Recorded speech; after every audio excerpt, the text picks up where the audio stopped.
Hey everybody, no lazy Sundays for the dedicated, right? March 1st, that's our day today. You're going to go get that beautiful butterfly, and I'm going to get started. I'm going to say that we are going to continue doing the daily puzzle videos every day that I can. February was one of those rare months without really any chess travel days or weekends for our company, so if I end up missing a few days from time to time, that'll be just part of the deal, but we are going to do the daily puzzle as often as possible.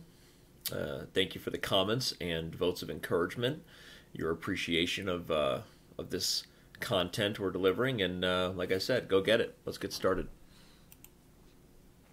Okay, what do we got here? We have compelled to lose.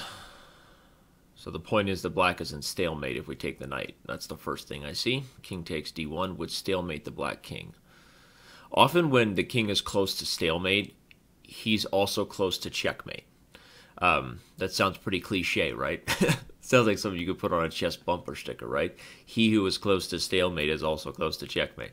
But no, really, unless it is stalemate already, it's those types of puzzles are fun and tricky because there's usually something just simple and yet critical about the position. For example, now that I'm immediately noticing I can't take the knight, moving the rook immediately is also clearly not an option to h1 because of king to g2. Moving the knight would also allow the king to get out. So even though I'm not necessarily sure it's a mate in 2 or 3, it would just seem that moving the knight or the rook to some random square would not work. So what you do is, along this thought process that stalemate is close to checkmate, you try to envision the checkmate. And I see it. It's rook f2. So basically any move I make with the rook, as long as I have rook f2 next, which this looks like the most exciting way to do that, the knight can move to b2, c3, or e3, and our next move is going to be checkmate.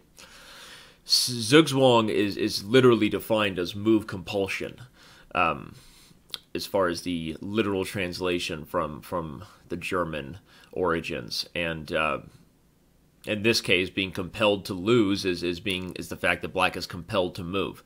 He's in move compulsion, which again is Zugzwang. So it's not a traditional Zugzwang in the sense that the literal definition of Zugzwang is that if the opponent didn't have to move, that he would not lose.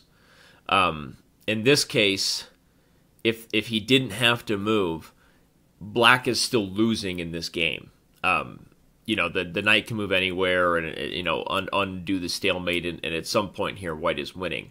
Whereas like a traditional Zugzwang is, let's say with you have the black king on g1 and a white squared bishop on f1, white king on g3 and a rook on the first rank. The king and rook versus king and bishop is an endgame that literally is only winning if they're in the wrong color, if they're in the same color corner, and because of the rules of chess that the turn must rotate. If it wasn't for that rule in chess, if someone could say pass when it was convenient, there are several endgames, several positions in chess that would just not be winning. Like they would reach a certain position and the person could just pass. So this is not a traditional Zugzwang in that definition, in that sense of the word. It's only really applicable when the position would otherwise be a draw.